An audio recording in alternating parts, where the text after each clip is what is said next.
So good morning, everybody. Good afternoon, good evening, wherever you are in the world. We're broadcasting from the UK, and this is Genevision Media, and we are happy to have Claudine Reid MBE is joining us today. She is a multi-award-winning entrepreneur, former cabinet ambassador for social enterprise, company director, author, wife, mother, and a plethora of other things. And she's just given us a little bit of her time today to talk with us about some amazing tips for 2017, how to make it the best year yet for yourselves, and also talking about what she's going to be doing this year, and how she is going to be doing more for the community than she has been doing in the past, and she's done so much for the community already. So I just want to let her introduce herself and tell her a bit about who she is and what she does. So hello, Claudine, can you please tell us a little bit about yourself? Hi, Genevieve. Let me say thank you so much just to share on your platform. It's always great to connect with fabulous women like yourselves who are doing, your bit to making a footprint in society. Thank you so much for my introduction. There's not really much left for me to say. I've spent the last 25 years with my husband, who's my business partner also. We are both co-directors of PJ's Community Services, a multi-award-winning social enterprise. I've spent the last 25 years developing services that impact the community in the form of care, education, consultancy, and personal development training in leadership and in social enterprise. I currently have a team of around 60 staff. We're based in South London, but our work spans across London, and more recently we started to do some international work. I have been married for 20 years, and I've got 2 teenage children, a 19-year-old and a 17-year-old, and a combination of all those things is what keeps me busy. Brilliant. So you've been in business for 25 years. You don't actually look old enough to be in business for 25 years. Of those 25 years, I've been here for 20, if that helps. Okay, right. You still don't look like you've been in business for 20 years, so, but we'll let that slide, black don't crack and all of that. Can you please tell us a little bit about social enterprise, because you've been an ambassador for social enterprises.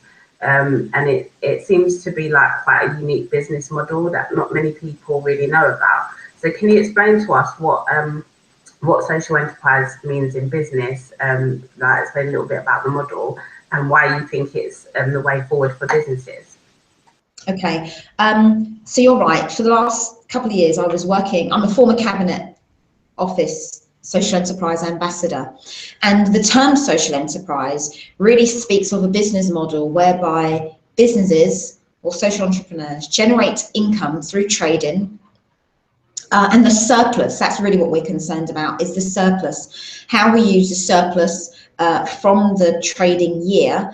Social enterprises generally reinvest their surplus back into their companies so that they are able to make or add value to the community in different ways. So for example, PJ's, which is my social enterprise, we reinvest our profits back into the organisation. We reinvest our surplus so that we are able to add value to the community by running training programs, empowerment programs that work with young people, boost their self-esteem, to help with their general holistic well-being. There are other examples of social enterprises that reinvest their surplus so that they can add value to the planet. So that's really around upcycling, recycling material, and making sure that we minimise the landfill sites.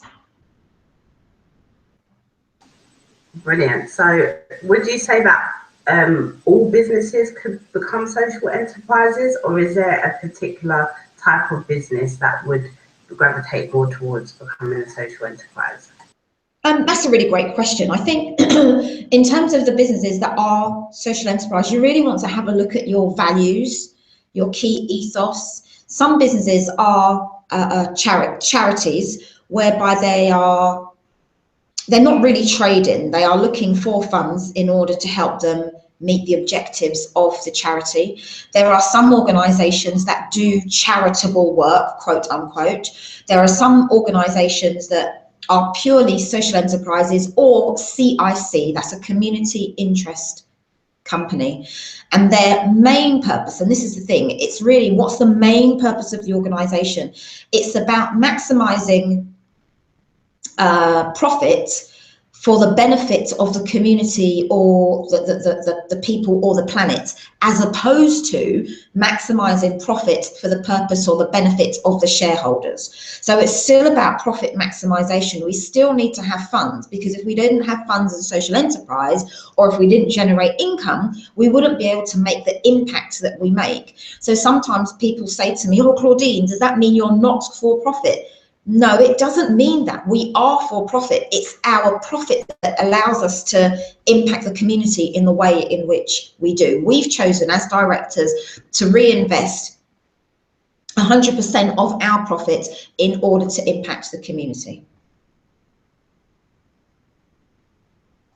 That's brilliant. So basically what you've explained to us is that it is a model that can be used in like all different kinds of businesses, but it just depends on how you want to structure your profit margins and how you want to make an impact for the community. So that's really important. And I think especially living in these times when we've got all these things going on with Brexit and what's going on across the seas, maybe it's a time where we've got to look at global warming and how we're treating our planet and stuff like that. Maybe it's a good thing to start thinking about business in that kind of way.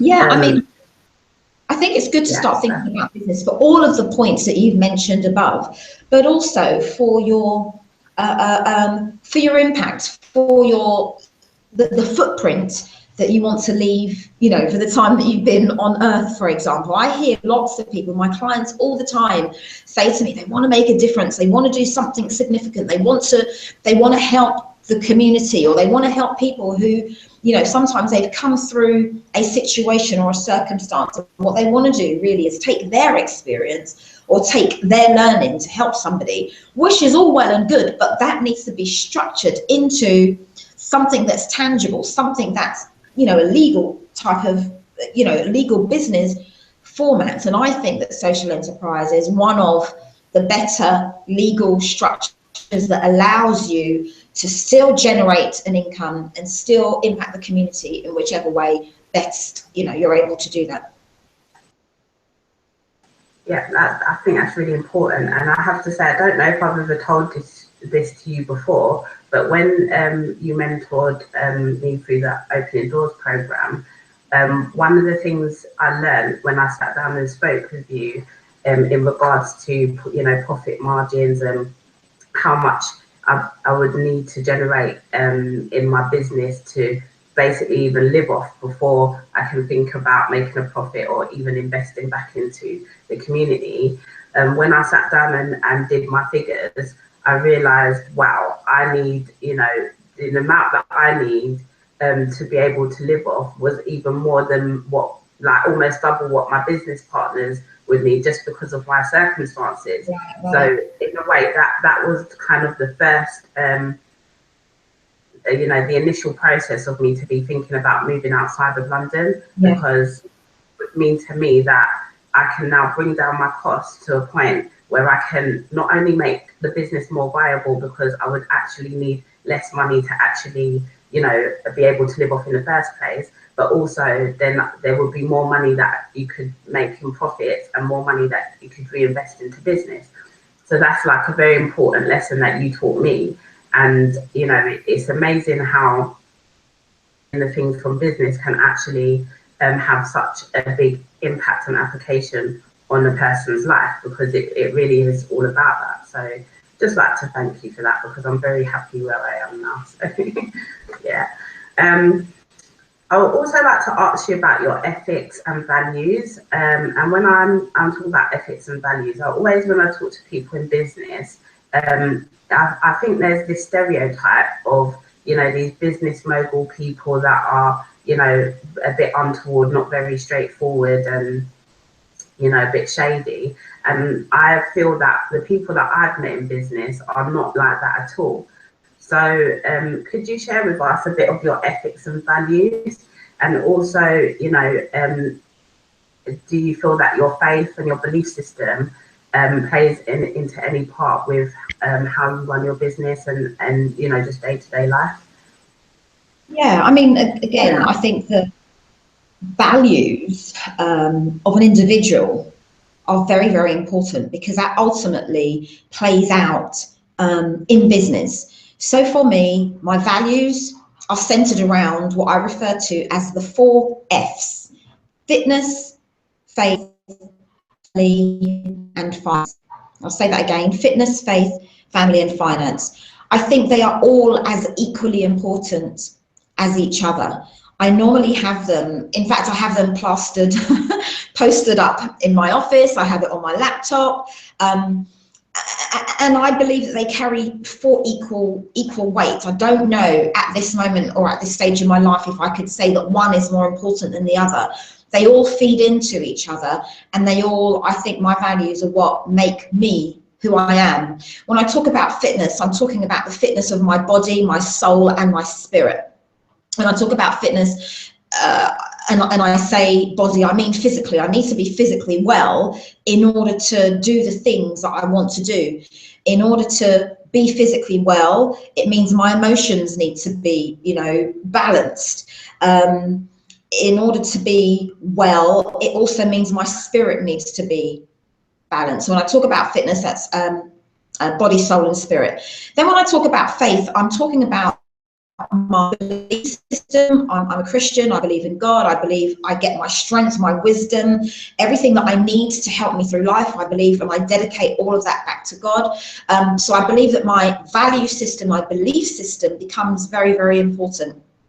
And it's where my motivation comes from. I think it's the way how I'm able to live out my faith through my business by doing what I do, because it's very much around supporting, empowering, and impacting other people. When I speak about family, I've been married for 21 years this year, OMG. I've got 2 teenage children. I'm the eldest of all of my siblings. But when I speak about family, I'm talking about all of those interconnecting relationships and how they work. Talking about communication, which I believe is key to having healthy family relationships. In our family, we've learned to agree to disagree on some points, but it doesn't mean that we can't live together. People ask me all the time, how can you work? We have complementary skills. You know, we're not stepping on each other's toes. We bring very different skills to the business. We bring very different skills to our household. So to me and to Patrick, there's no need for there to be any tension about what each of us are doing, because ultimately we're building the same children. There are children. We're building the same household. Yes, there are times when I've had to take a check on my emotions. I've had to take a check on my personal attitude, but that is my value. And my value is I value my family.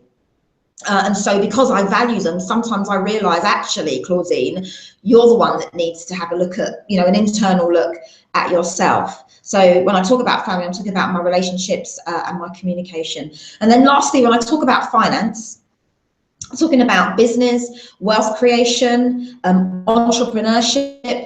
For the last, celebrates 25 years this year, and I've been here for 20 of those 25 years. So the way how the importance that finance has in me being entrepreneurial and generating income, the reason why that's important to me is because I value my freedom.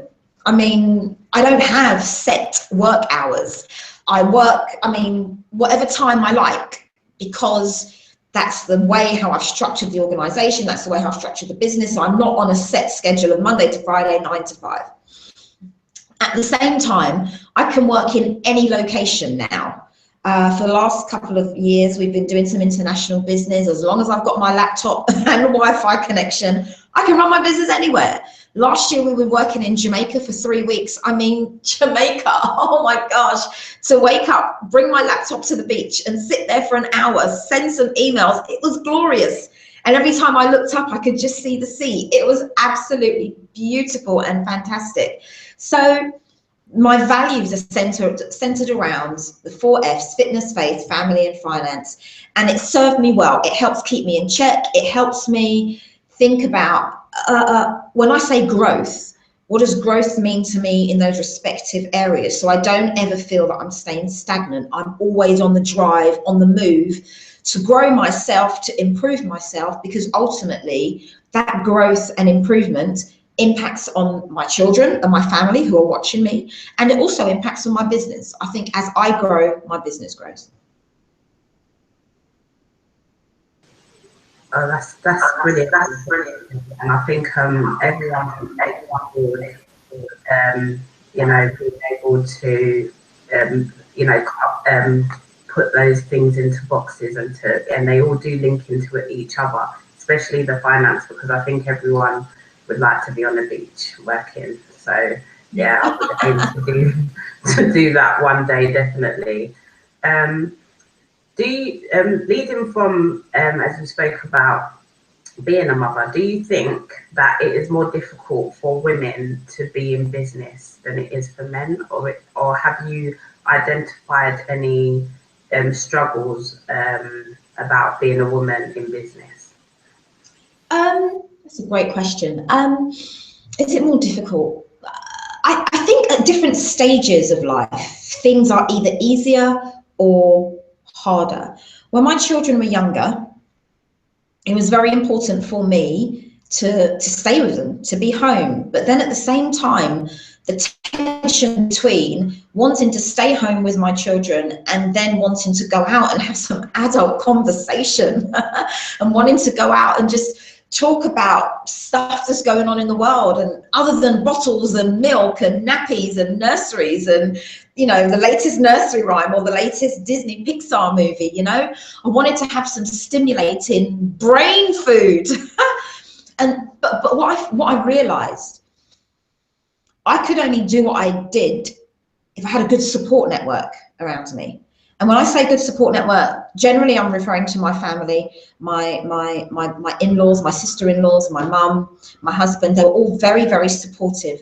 And I think back now, if I didn't have that support network, then maybe it would be harder for me to have achieved some of the things that I've done, because I relied really quite heavily on them, you know, in order to achieve. When I was studying, when I had business meetings to go to, in the evenings when I had to go to appointments, I'd have somebody who I trusted, and that's very, very important, somebody who I trusted to stay with my children.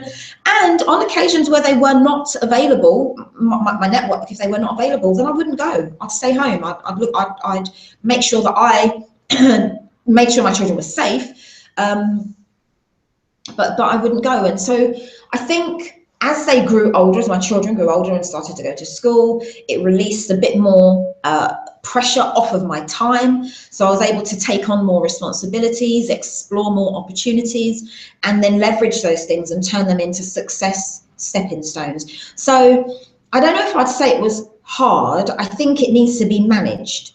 The management of, if your children are babies, then maybe the things that you do, plan it around, you know, when they're sleeping, or, you know, you've got domestic duties to attend to. Try and do it so it fits into your schedule.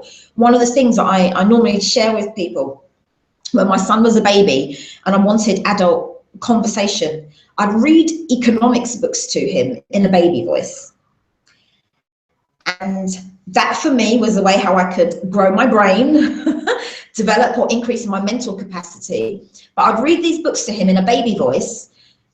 And interestingly, now at 19 years old, he's doing economics. He's going on to university, and I think one of the courses that he's doing includes economics. But I think during that time, because I wanted the best of both worlds, I had to be creative. And I'm sure that's what Barry White says, right? When the going gets tough, the tough get going. Well, I say when the going gets tough, the tough get creative, and we've got to do things that fit into our context and make it work for us. Yeah, I can definitely concur. There's been many times when I've brought my children to events with me, you know, giving them jobs to do. Even when I'm doing the live stream, sometimes they know that they're supposed to be quiet. They'll be creeping around underneath so that they can't be seen by the camera and passing me things that, you know, passing me notes and stuff, you know. So, you know, I suppose it's kind of good to interact, get your children to interact with business, and they can learn as they go along. But yeah, the support network is definitely key, because without the people around you, you know, it's very hard to achieve. You can't be in, you know, 2 or 3 places at once, which sometimes when you're a mother, it seems like you need to be. So I can definitely understand that. Would you say that there's anything that you've had to sacrifice as being a mother, being a wife, being a woman? Is there anything that I've had to sacrifice? Maybe, I think the sacrifice really comes around the being realistic about when we want to achieve goals. So for example, many women who I speak to, they want everything and they want it now. But I think that we can have what we want if we be more realistic about the timeframes. So maybe you can't have everything now in the next 10 days, but you could have it over 12 months. You could have it over 24 months, especially if you've got younger children. Maybe we have to wait until they've gone to nursery or to school. But in that run up to them going to nursery or to school, there are things that we can do as individuals. So I think for me, the sacrifice came in just managing my expectations. And truth be told, Genevieve, I don't know if that's a sacrifice. I think it's the reality of the situation, just being realistic with myself and saying, look, Claudine, I know this is what you want, but you got to do it in a reasonable time frame, in a realistic time frame. It's almost like if somebody said, you know, you want to lose a couple of pounds, you can't just lose a couple of pounds overnight. You've got to plan it in. You've got to schedule it in and plan it in so that you can say something like, you know, by the end of January or by the end of February, this is where I expect to be. So my sacrifice really was about reframing my thought process about who I am and the journey that I want to take and how I'm going to get there. Oh, that's excellent. What actually motivates you to get up every day and do what you do? Oh, wow. I'm motivated by my faith. I think I'm living my faith, doing what I do on a daily basis. It's me living out my faith. I'm motivated by my children because I want them to see more, to be more, and to be exposed to more. And this is the conversation that I have with them all of the time. The things that I'm doing, the things that their dad, Patrick, is doing, it's in order to allow them to be able to stand on our shoulders and just jump from a different platform. It doesn't mean they don't have to work. Of course they do. My thought process is that I'm giving them access to different opportunities, and that motivates me. I'm motivated by the fact that I know that my business is helping other people in the community, and it gives me a sense of fulfillment to know that I'm able to frame something that not only serves me in terms of pays me a salary, but I'm also able to provide a platform for other people that is caring, that is developmental, that's transformational in terms of their own respective contexts. Brilliant. And what would you say your fears are? Oh, what's my fears? Do you know what? I learned this acronym for fear quite recently, and most people have the acronym that says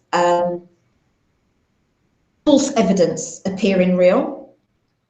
But I learnt a new acronym that says face everything and rise.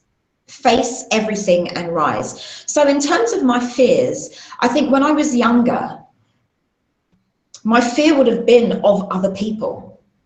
But as I grew older, I'm in my early 40s, as I grew older, I realized that most people have very similar challenges, but it's just about their personality and whether they're introvert or extrovert, or whether, you know, how they view themselves, as to whether or not they allow those fears to be internalized.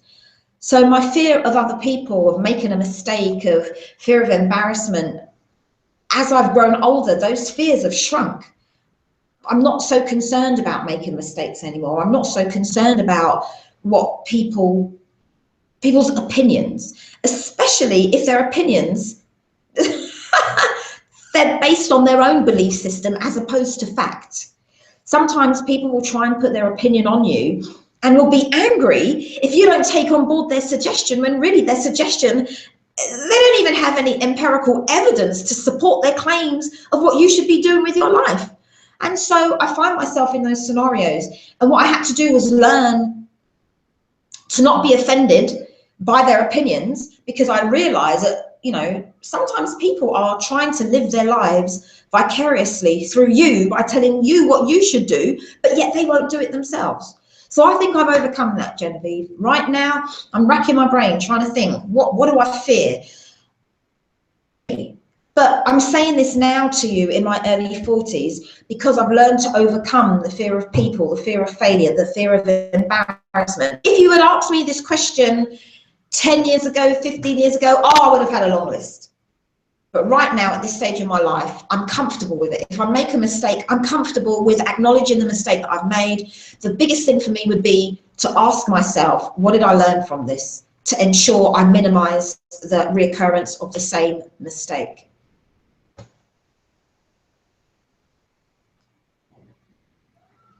Stop my mouse.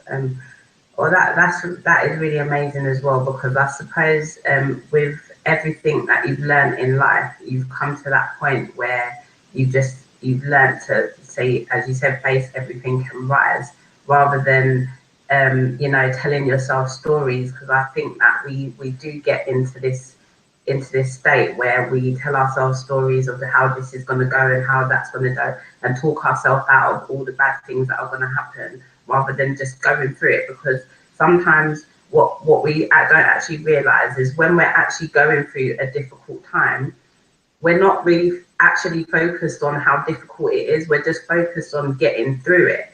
And then, you know, when we look back, we're like, wow, we actually did it. So it's just almost like the thought process of actually going through it than actually doing it. Because when you're doing it, you're just too focused on getting through it. And you know, we're all still here to tell the tale, so we obviously have got through everything so far. So that is a really, yeah. One of the interesting things, I think, that as we face challenges or difficult situations, it's almost like it's building your muscle, the muscle of your resilience, the muscle of your emotional strength, the muscle of your spiritual strength, the muscle of your mental strength, and all of those things. It almost repositions you to start again from a different platform.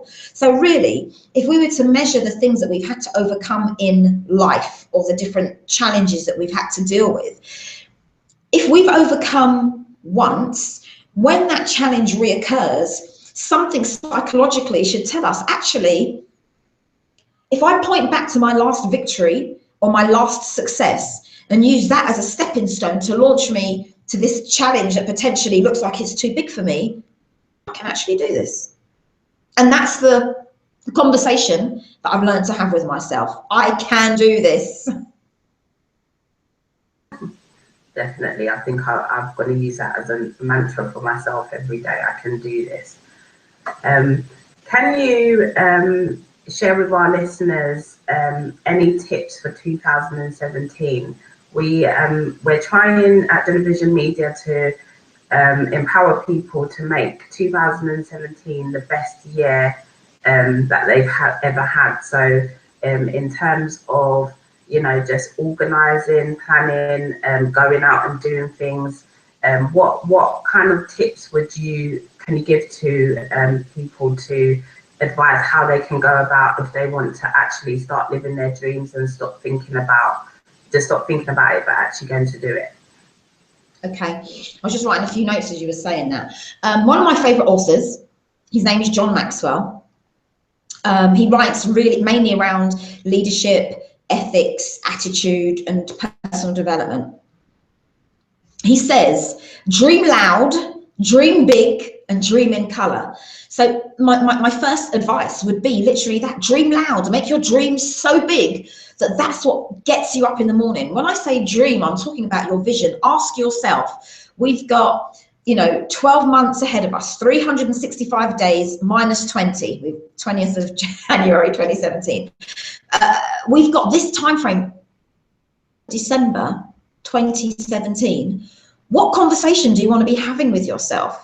What do you want to have achieved? Make that dream so big that you've got to call people in to help. And when I say call people in, I mean the right people. Don't call in, and I mean it with the greatest of respect, but don't call people in just because they're your family. Call them in because of the skills that they're going to contribute to your dream. Call them in because you've seen something in that individual that you think, oh my goodness, I could learn from them.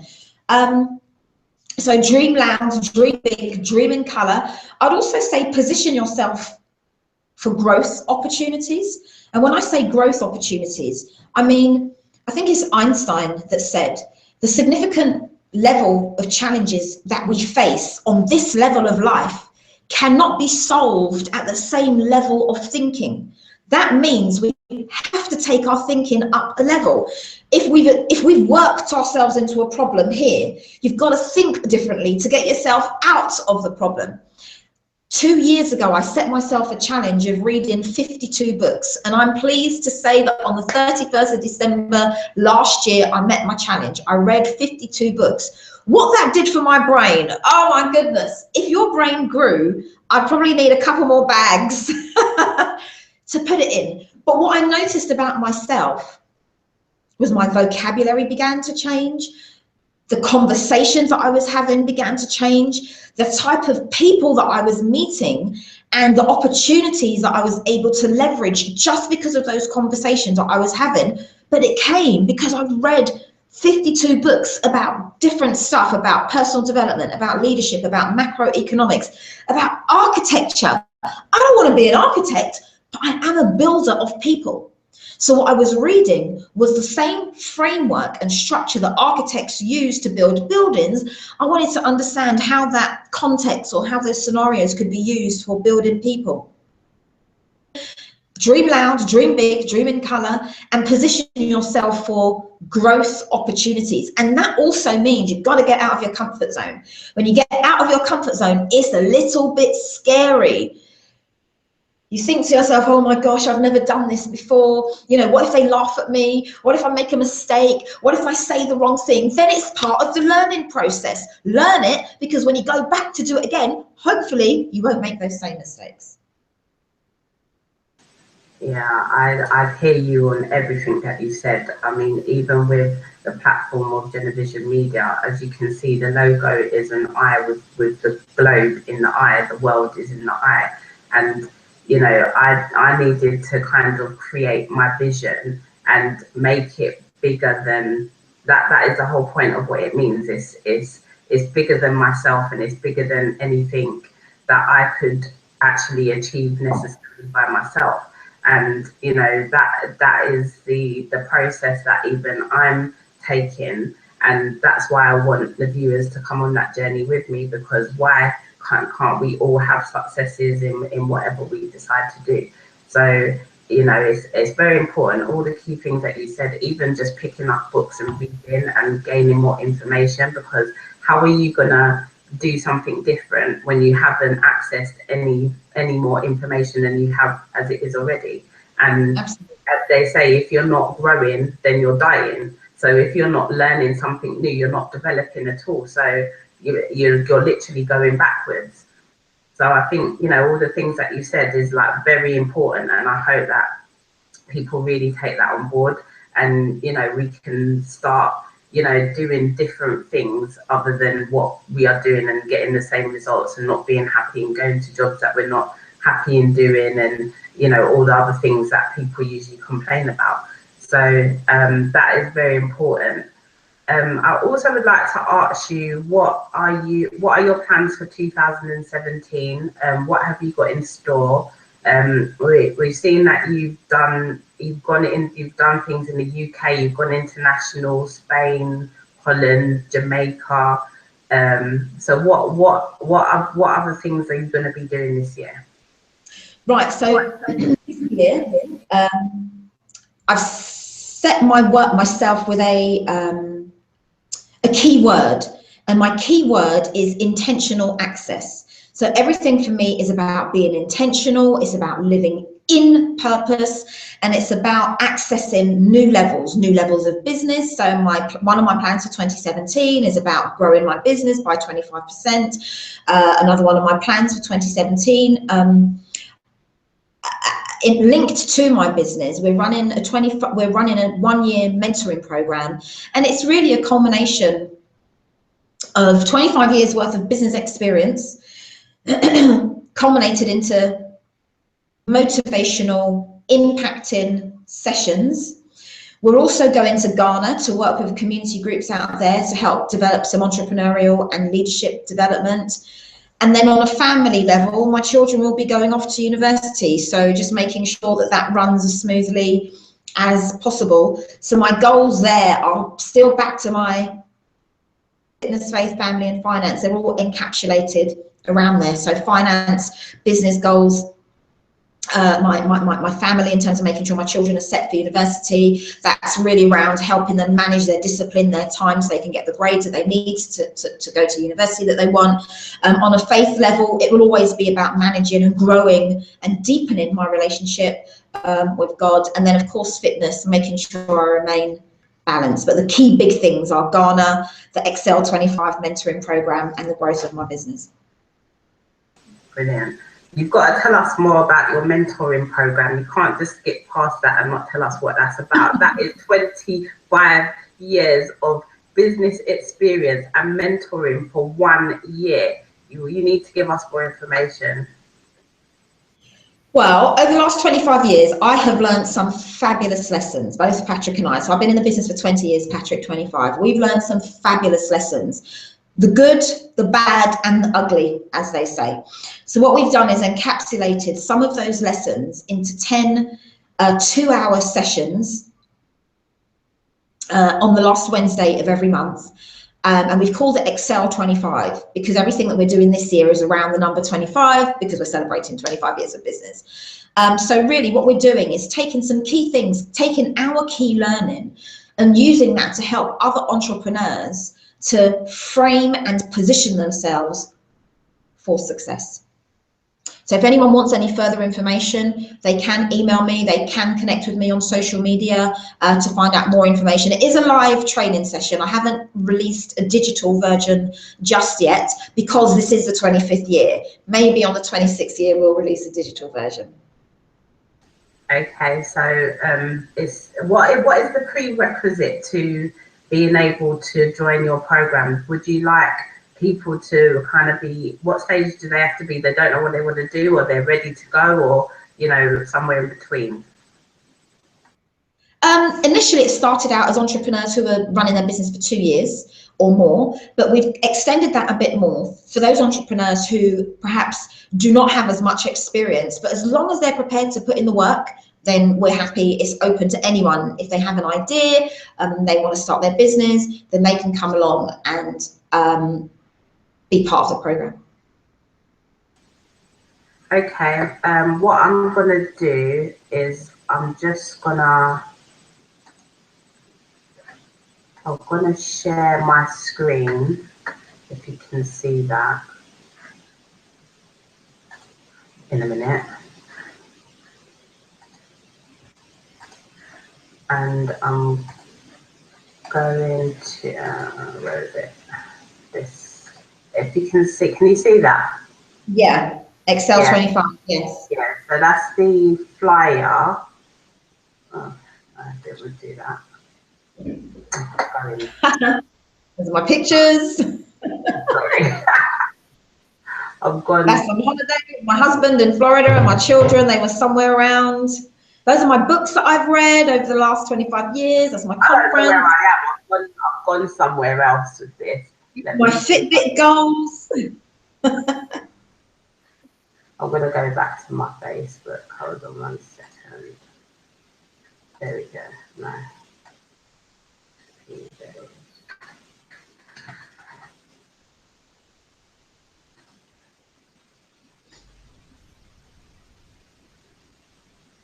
Now you're on PJ's 25 years in the community. You can see that, yeah. That's our Facebook page.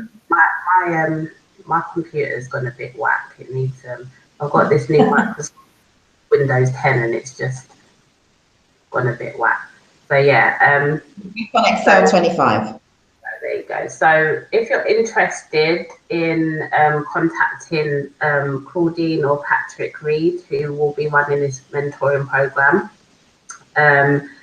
you can go to claudine@pjsgroup.co.uk. That's the email, claudine@pjsgroup.co.uk, or you can go to the website www.pjsgroup. Did I say? Yeah, PJS Group pjsgroup.co.uk. That's pjsgroup.co.uk. And they will get you some more information. Fabulous. So, yeah. Is there anything else you would like to share with us? You said you're going to Ghana. Yeah. So in July, we're doing our fifth international trip. We're going to a community group in Ghana.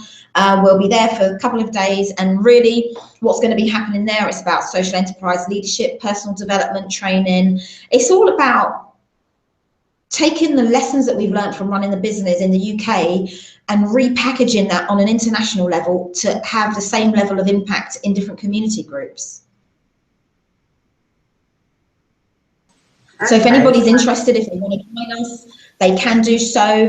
They just need to send me a link. The website, Women on the Front Line, will be launched at the end of the month. So there'll be lots more activity on social media. So if they look out for it, they can follow me on Twitter, on Facebook, and they can get lots more information.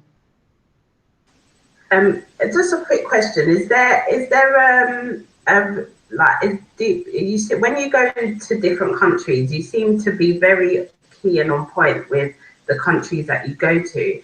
Is there a reason behind that, or do you just like randomly choose countries, or do you make connections with countries? Because there's a lot going on in Ghana at the moment, and I'm hearing a lot of things with business in Ghana. So is there a particular reason why you chose Ghana, or is it like a combination of reasons?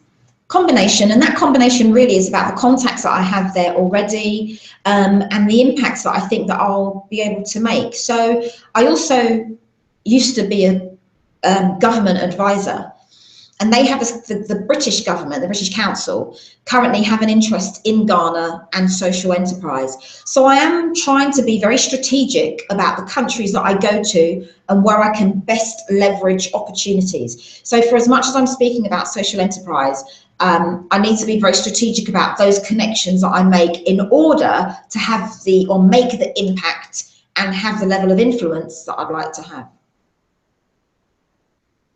Okay, I see where you're going with that. I think I need to make notes on that as well. Well, I have to say that you've really given us a lot of golden nuggets today, and I just want to thank you for your time. I know that you're very, very busy, so just thank you for coming on our platform and giving us all that information. Is there anything else that you'd like to say before we wrap up? Only, to your listeners, thank you very much for tuning in. And if you'd love to contact me, you can go to my website, claudinereid.co.uk. And I'd love for you to have a look at my reading list on my website. I've got my reading list, and pick a couple of books that you think would be of interest to you, and let me know how you get on with reading them. I mean, I set myself a challenge to read 52 books. You don't have to do 52, just do one a month. So that would be 12 books by the end of the year, and I'd really love to hear how you get on. They don't have to be the same books as mine, anything that you're interested in, but this is really about improving, growing your mental capacity. So please do connect with me on my website, claudinereid.co.uk, or on social media, on Twitter, or on Facebook, or on LinkedIn.